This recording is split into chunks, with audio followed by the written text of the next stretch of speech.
Early on Sunday, the man with the yellow hat got called to an important meeting. I lost my snaky staircase! George, have you seen my snaky staircase? That's not possible.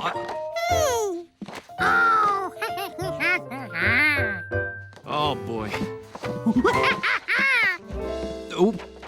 Oh. Thanks. Professor Wiseman says I should show my drawings to Dr. Forbin, but she didn't say why. She only said it's a great chance and I should hurry over. Come on. Can't be late.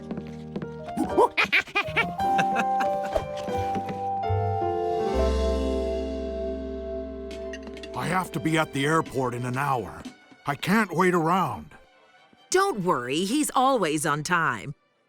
Usually. Well, you'll love his drawings when he gets here.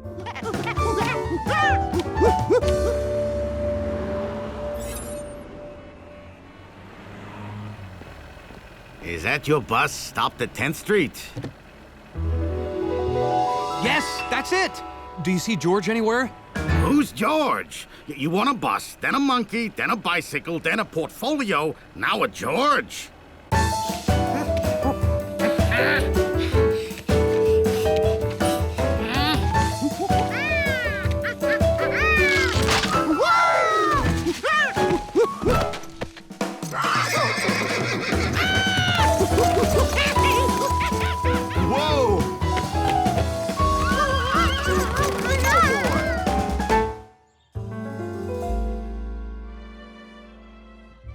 I'm so sorry.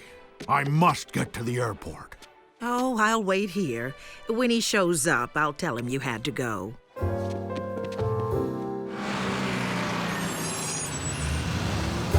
Oh, the bus is getting away!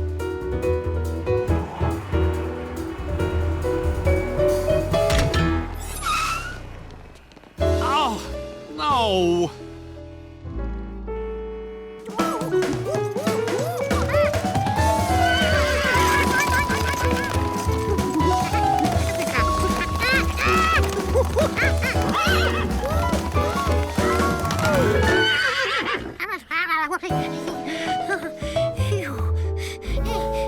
George was so happy to stop, he almost didn't notice where he was.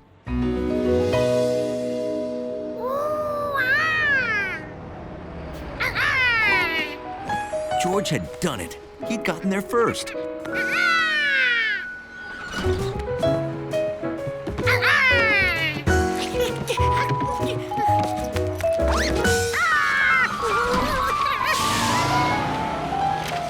Taxi! What is... Wow! Is this yours? Because I could use this. There's more. They're great. There's George! Stop the cab! George, my portfolio, my drawings. Dr. Forbin. Dr. Forbin? He didn't tell me to look for a Dr. Forbin. You say these are your drawings? They're exactly what I need for signs in our children's museum in Paris. I want you to come to Paris right away and work with me. You hear that, George? We're going to Paris!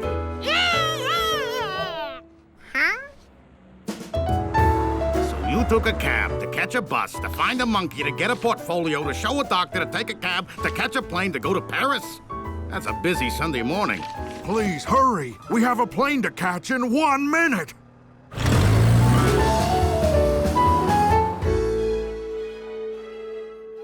Wow, this is the latest he's ever been for anything.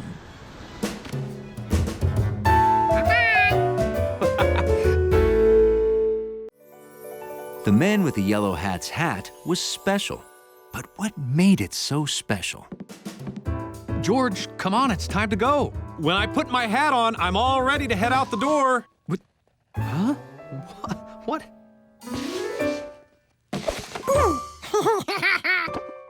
Okay.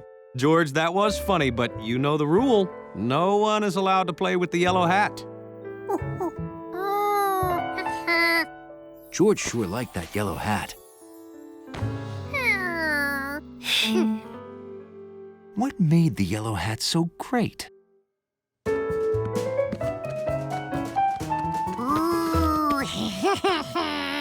It was just plain fun. George, I need to wear the hat for an important speech at the museum. Please don't play with it. That's what George wanted. A fun hat that he could play with.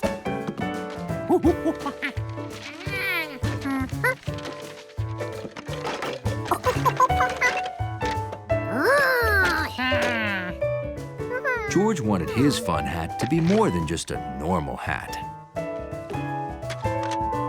And in conclusion, blah, etc., so forth and so on.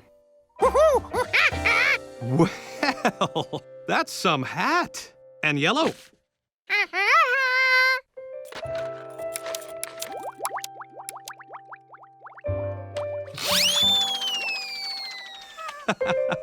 Can I see?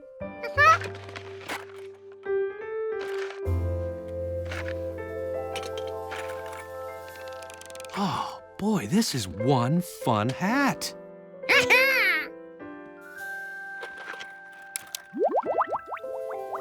Wow, if I could have had a hat like this, I may never have gotten my yellow one. That was the best thing anyone ever said to George. You want me to have it? This is the best thing anyone ever gave me.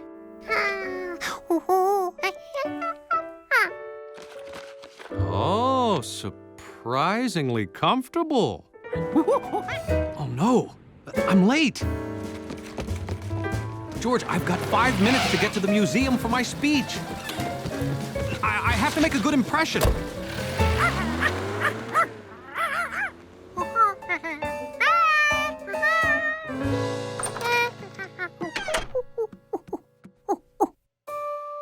George was tempted to play with the yellow hat. But the man had asked him not to, because he needed to wear it to give a very important speech at the museum.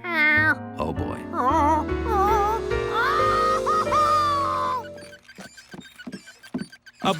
Professor Wiseman asked me to speak today about the scientific method.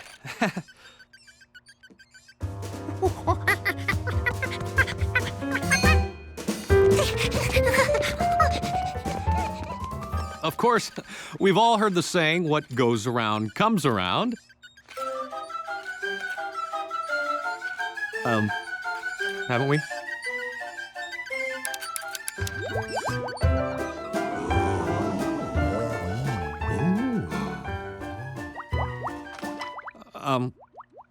Did I say something wrong? No, continue. This is fascinating. Whoa, what's stuck to my hat? Oh!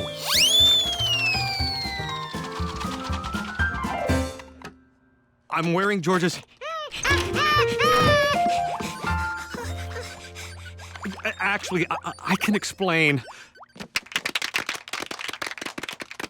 The scientific method is about thinking creatively, taking chances, and being willing to fail. And you made that point very dramatically. I did? Oh, so modest. Now, where can I get a hat like that? Well, George made it. I want one. I want two.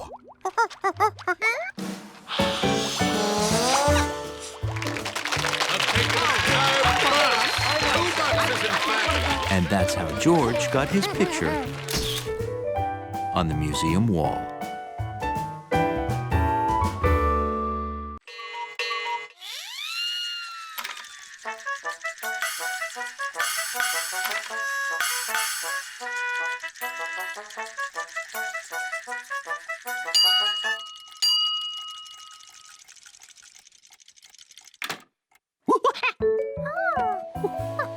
So, what do you think?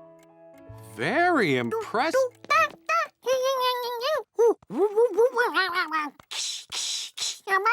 I'm glad you liked it, George. Oh, we should go. The rocket presentation is starting soon. Are you coming with us, George? Or do you want to stay here and watch the clock? Well, if it's okay with Professor Wiseman, it's okay with me. Now, if you want to see the little people play again, move the minute hand once around to 12. Have fun.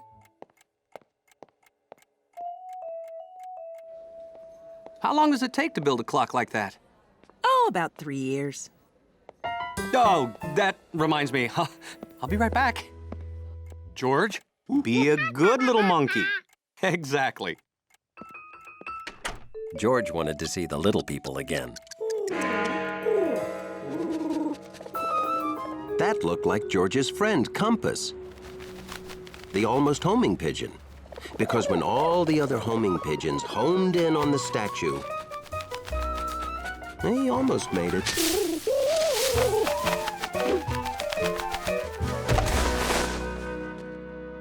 It was Compass, all right. George was happy to see his friend the pigeon.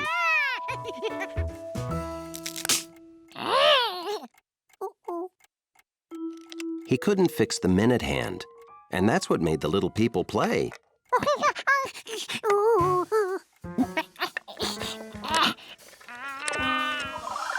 George remembered there was another way into the clock, the back.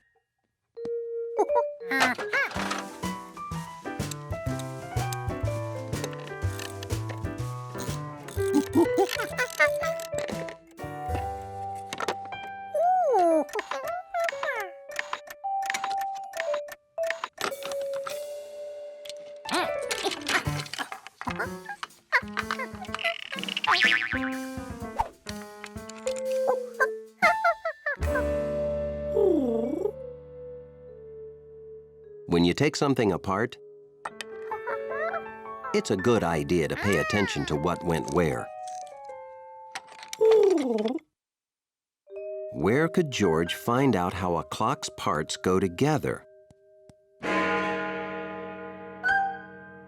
The library. Of course.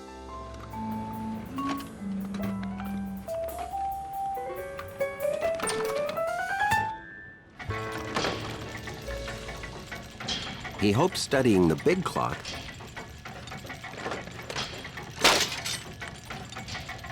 would show him exactly what to do with the little clock.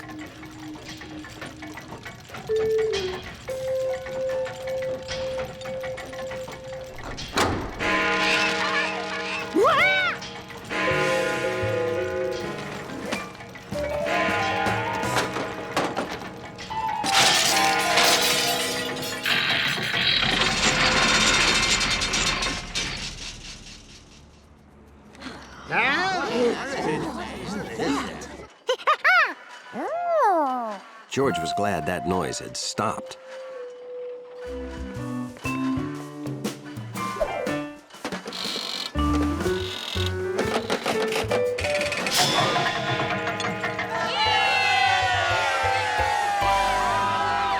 Whose tools are these? Okay, and this goes there. Now, you see? What a beautiful clock. Did you make it?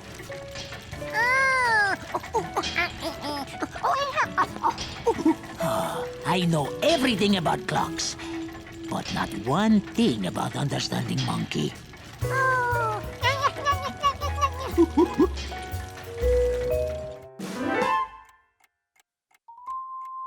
George, how did this heavy metal toolbox get so...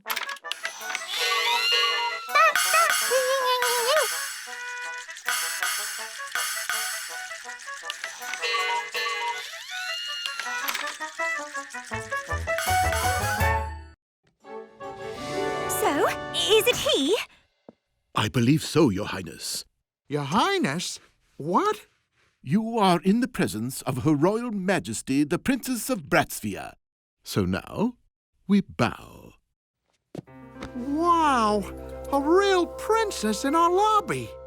And now we leave. Hey, wait a minute! You can't walk away with Hundley. Oh, we got carried away.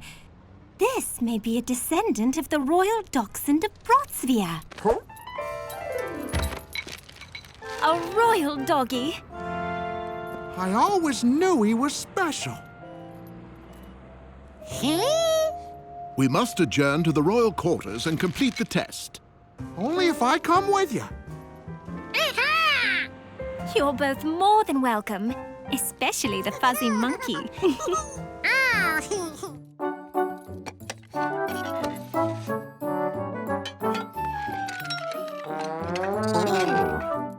He weighs much more than a helmet. He is not royal. Shouldn't we weigh him without the monkey? They're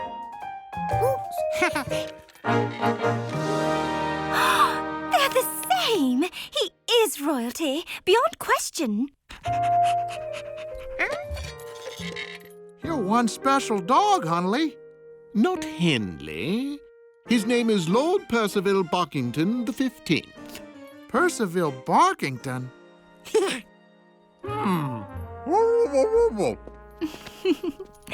And now Lord Percival can take his rightful place in his new home.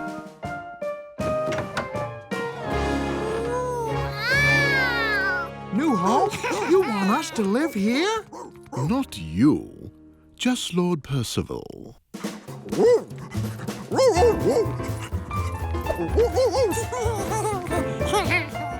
Hundley? Without me? Was he really 4 stripes long?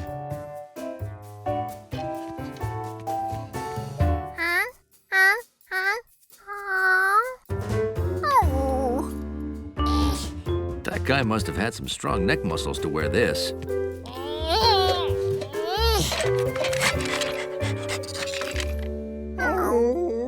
They weighed the same, too. Hundley matched all the measurements.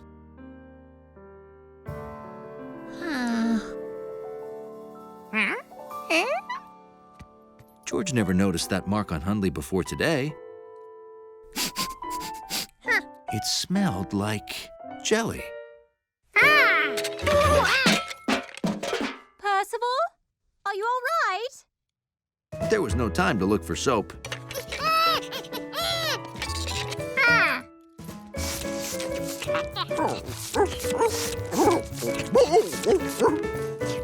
Is something wrong?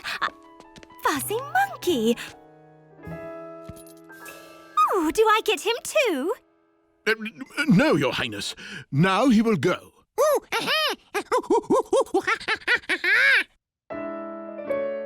Wait, look! Lord Percival's royal birthmark has vanished. Impossible. That would mean he's not Lord Percival after all.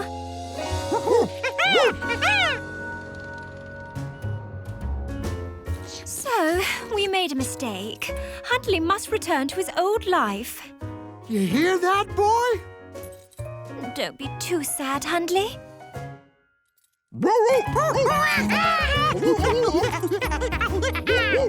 Well, don't be too happy either. Please accept our gift of the Royal Bratzvian leek and gravy hoagie.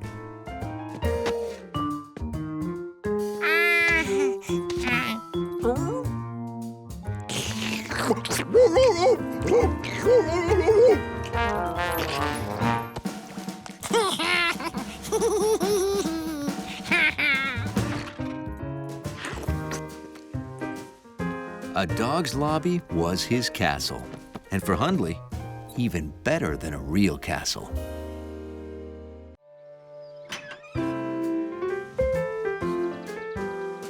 Most mornings, George went out on the porch to find the paper.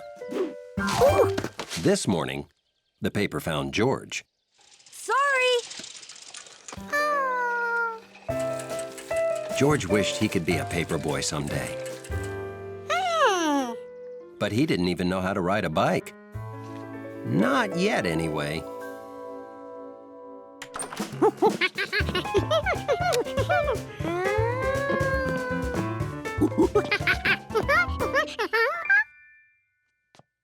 This? Why, this was my bike when I was a boy. I sure had fun. But it was a long time ago.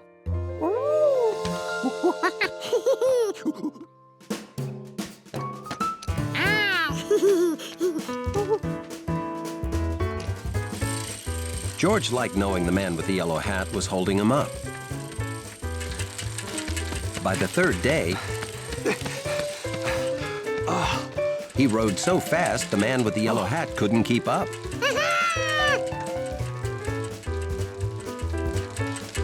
Very good, George. I think you're ready to ride on the road. Now remember, always watch where you're going, stay on the right side of the road, and signal turns, like this for left and this for right. That's it. Oh, and be a good little monkey cyclist. Bye-bye.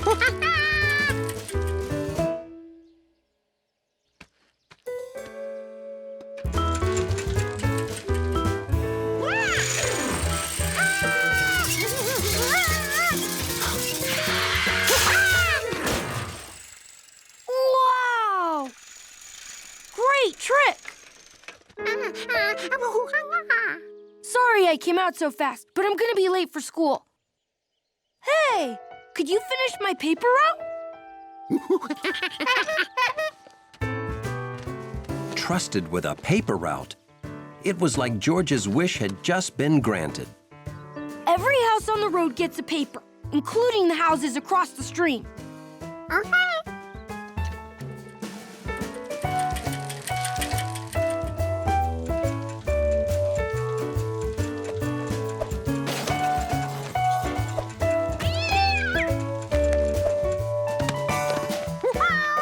Yes, George had become just like a real paperboy.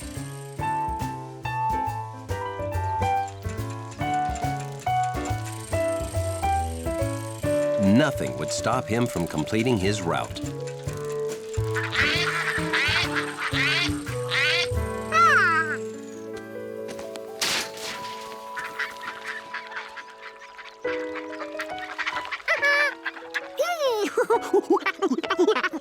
The last time they came to the stream, the man with the yellow hat made paper boats. George thought he remembered how.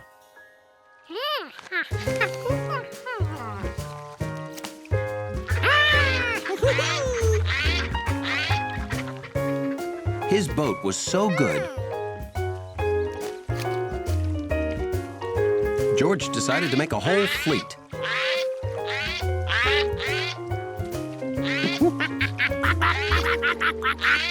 Well, hello. You must be a paper boy. That's an important job. Looks like you've delivered them all but one. Another day's hard work almost done, eh?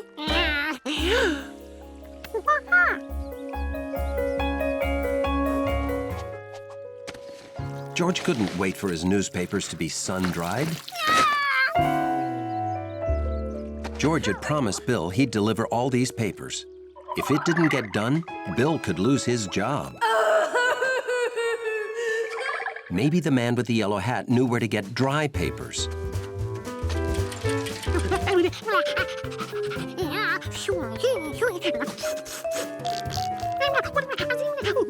Hey, hold on, George. How about we just buy a few dry papers and deliver them right now? And so, George was able to finish his route just like a real paperboy. Maybe I should buy a new bike for myself, too. Sorry.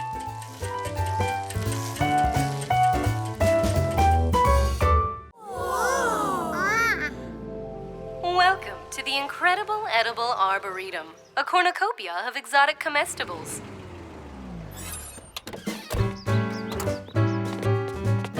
Blueberries! Alicia! Blueberries are my favorite bush-based fruit. Come on, George.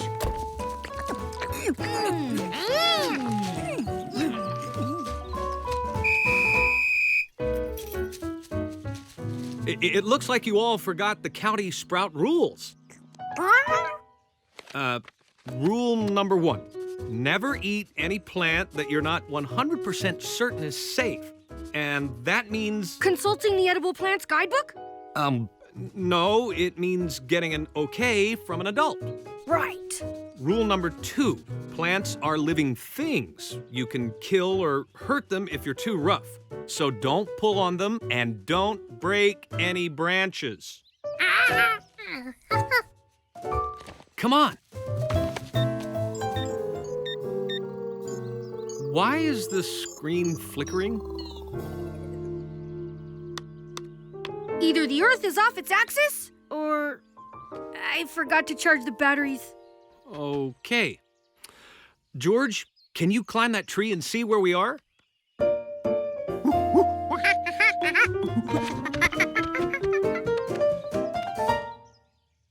And Bill, where are you going?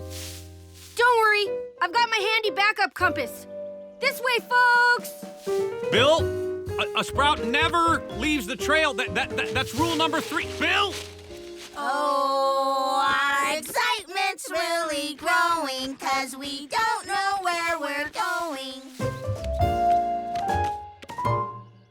In this direction, green. In this direction, a path.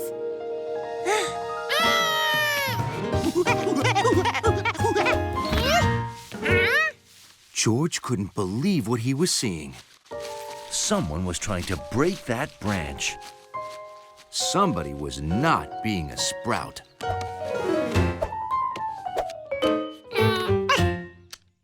Oh no!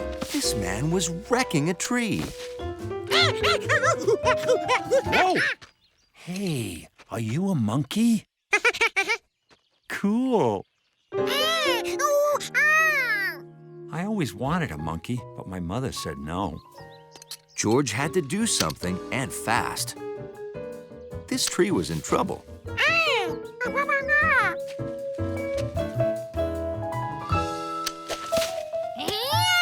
Hey, return the headgear, monkey. George didn't mean for the hat to get wet. Or the man. But George couldn't wait around. He had to check on that tree. George wished he could think of a way to get the branches back on the tree. He needed something sticky. Really sticky. Like mud. George! Oh, thank goodness I found you. Oh, I'm sorry I left you in that tree. Oh, Dr. Greenbean, nice to see you. Sorry we're late.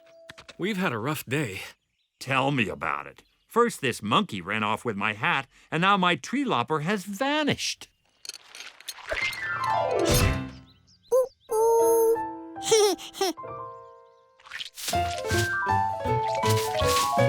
Hey, what's going on? Who put mud on this? George?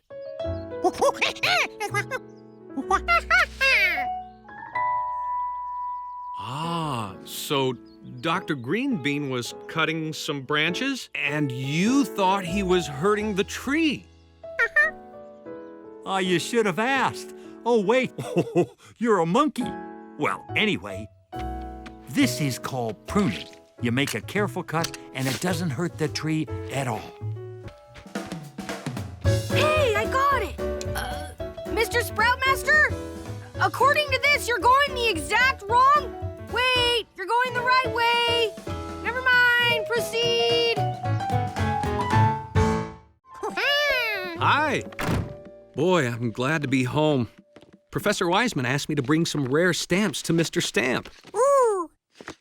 1, 2, 3, 4, 5. All there. Whew, they're so rare, I was nervous I might lose one.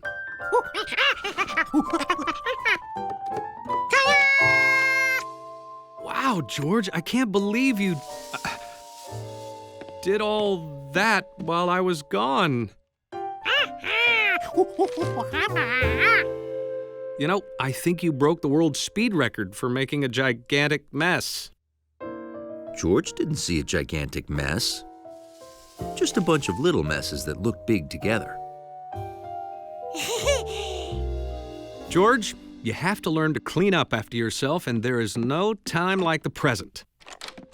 Here's your very own dirt dragon. Now you can clean up whenever you see a mess.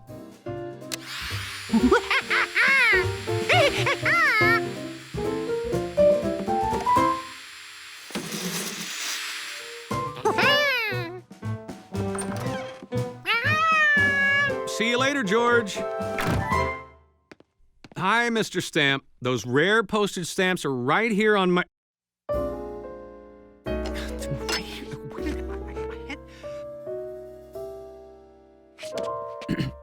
Can I call you back? Huh. Wow. George cleaned the whole place, including the rare valuable stamps. That means they're in the vacuum until he empties the bag.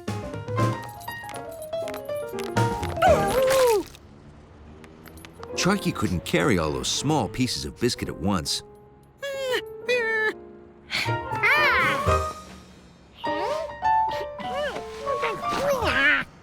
Lucky for her, her friend George was here. Sharky hoped he would guard the pieces for her. Sharky forgot that George didn't speak dog.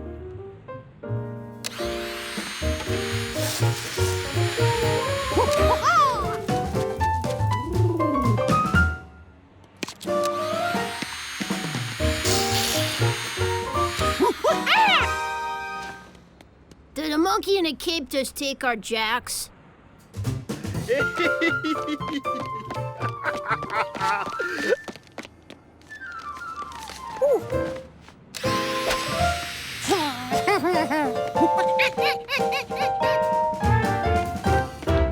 A monkey with a vacuum just vacuumed up my winning lottery ticket.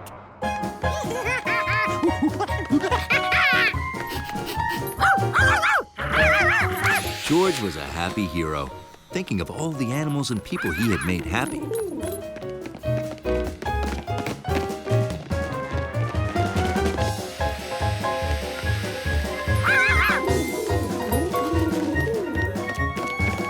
George, come back!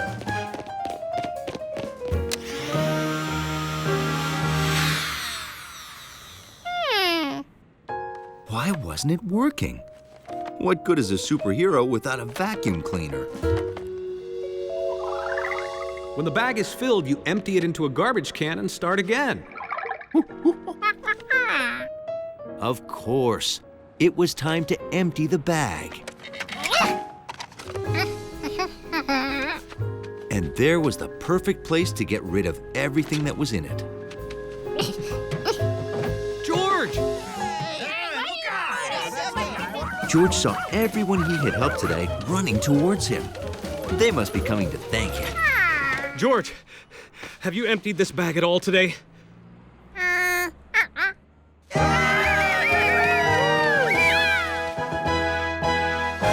George was happy to be of service. I'm happy to say they're all there. Thanks. George, would you like to vacuum my place? I have lots of valuable, dusty collectibles. Valuable collectibles?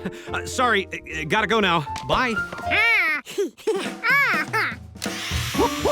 George!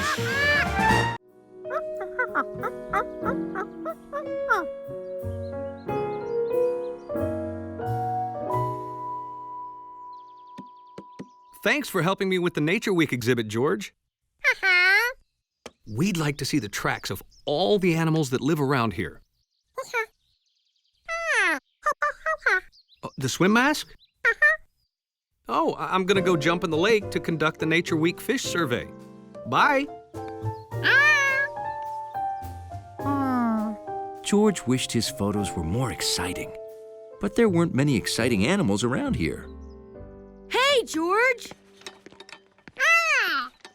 What you doing? Wow, I see you've got almost every local animal except that fawn I've seen in the hills. A fawn is a baby deer. Bet you don't see too many of them in the city, huh? A fawn was just the special, unusual animal George was looking for. Come on, I'll show you where to find it. George still hadn't seen the fawn or learned what its tracks looked like. These were the biggest tracks George had seen so far. Something extra large must have left them. They looked like big duck tracks. A big duck would make a terrific photo.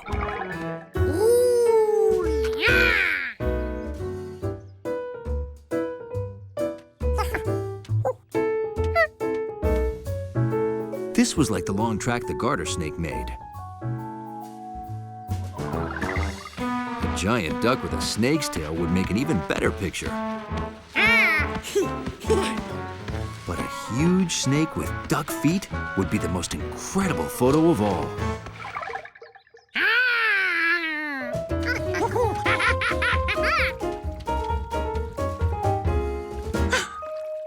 Maybe it swam back home. George remembered he'd seen big tracks like these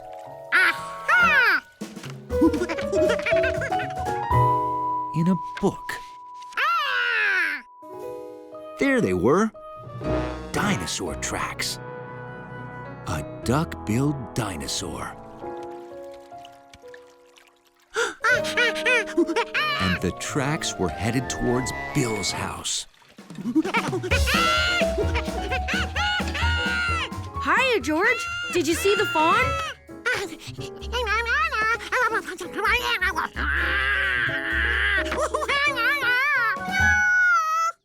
Yeah, I guess those do look like dinosaur tracks.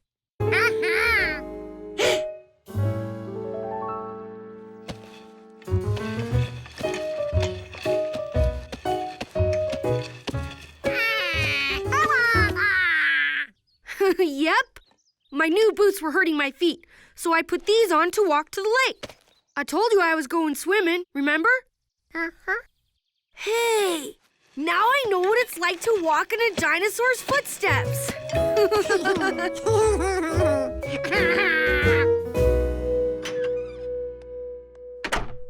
With no hungry dinosaurs around, George still needed that special photo for Nature Week. It sounded like Jumpy was hungry again. But George had enough pictures of that squirrel.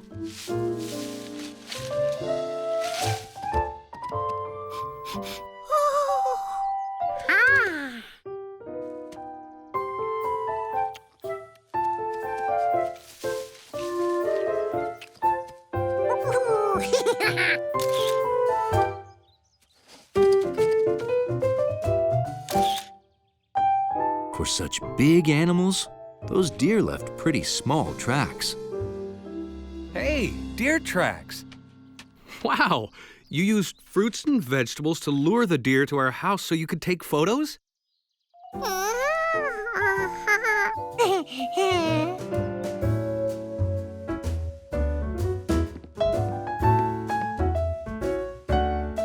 Look at these wonderful deer. Oh, how did you manage to capture such amazing photos, George? Oh, you know George. He just used his imagination. Isn't that right?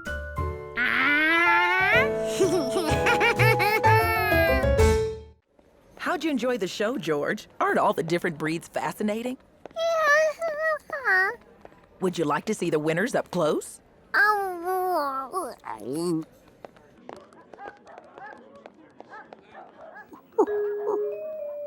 George got a big surprise. Because when he actually looked at the big ones, and the small ones,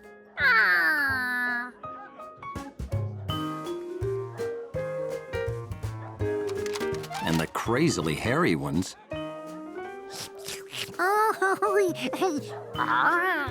he thought the dog show was great. Have you ever seen so many unforgettable dogs before?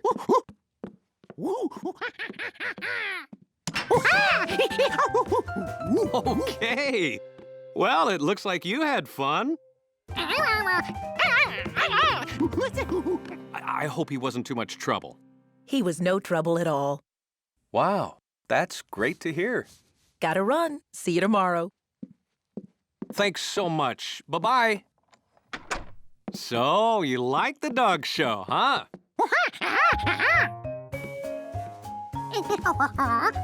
George wanted to tell the man about all the unforgettable dogs he saw.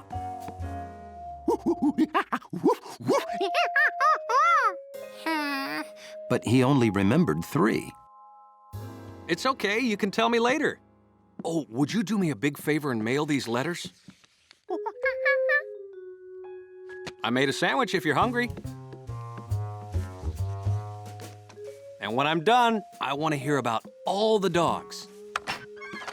George was afraid he wouldn't be able to tell the man more, because no matter how hard he tried, he could only remember 3.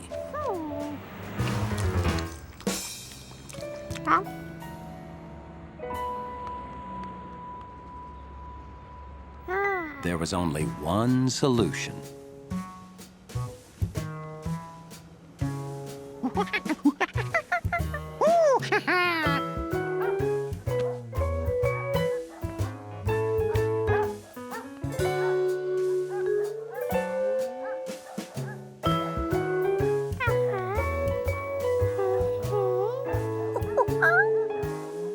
But no matter how many times George looked at those dogs, he couldn't remember more than 3. There was obviously no way a monkey could remember them all. Attention! Could I see the owners of the winners over here, please? Briskly! Briskly, briskly, briskly!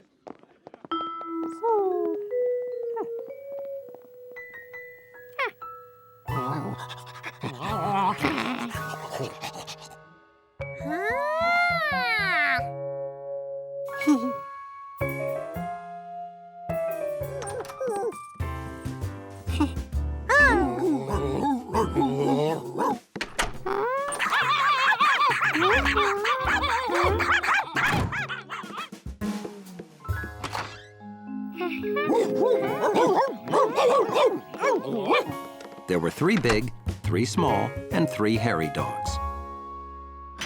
George, I'm home. Oh, Hundley, what are you doing here?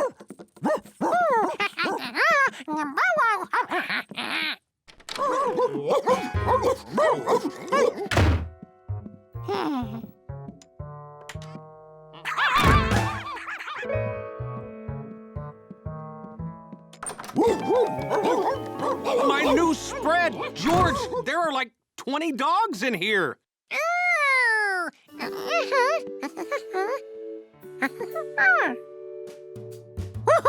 George remembered all the dogs. So, where did these 3 and 3 and 3, 9 dogs come from?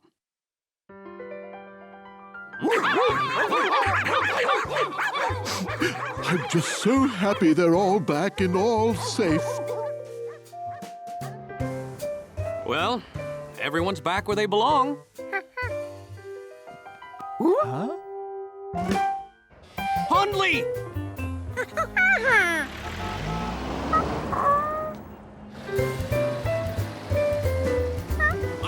Stop the car! Hundley's in there! Come back! The country house was a great place for a monkey. Though sometimes, George ran up against the house rules. We don't draw on the walls. House rules, remember? Huh?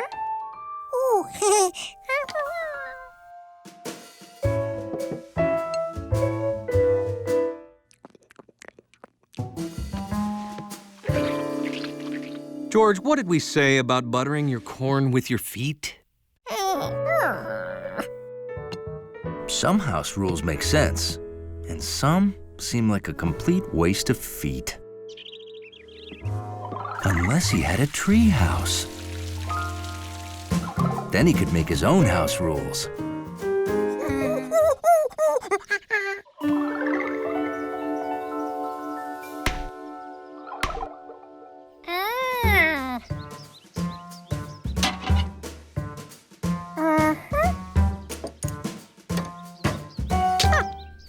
So that's what the goggles were for.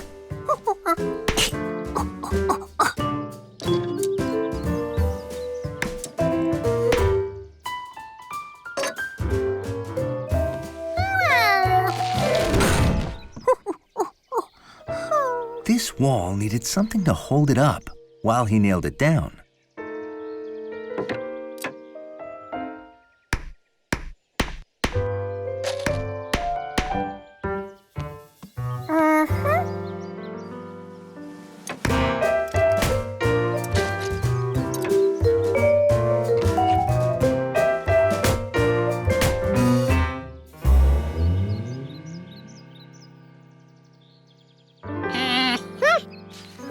Just one wall to go. But George was out of nails, and the only wood left was the piece he couldn't lift.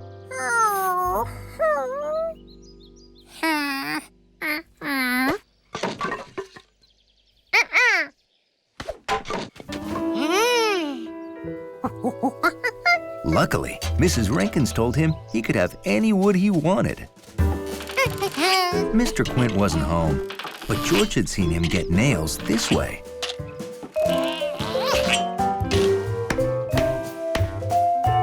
George figured a treehouse didn't need a wood roof, especially since he was out of wood.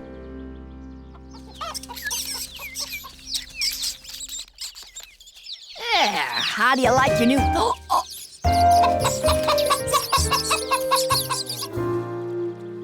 All fixed and solid as a roll.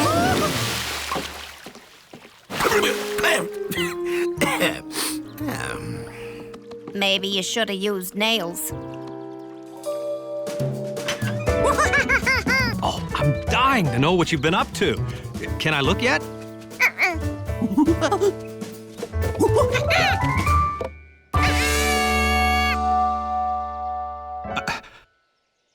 What is it? Is it a house? I mean, it's a house. You built your own tree house. Wow. I am very impressed. Say, where did you get all the wood and nails George! Did you take my chicken's wall? George, did you take nails from my dock? Because, look, I'm wet. Oh, I'm sure it was a mistake. He'll give everything back. George? Before he'd had a chance to make even one house rule, George had to take his treehouse apart.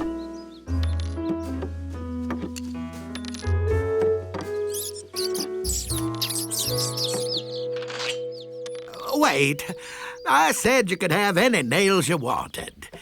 I could have been more specific. Then I can make a new wall. That one looks like it belongs there. Now George had a place where he made the rules. Rule number 1, you have to draw on the walls. And rule number 2, always butter your corn with your feet. Oh, this isn't easy. House rules. I know. Okay.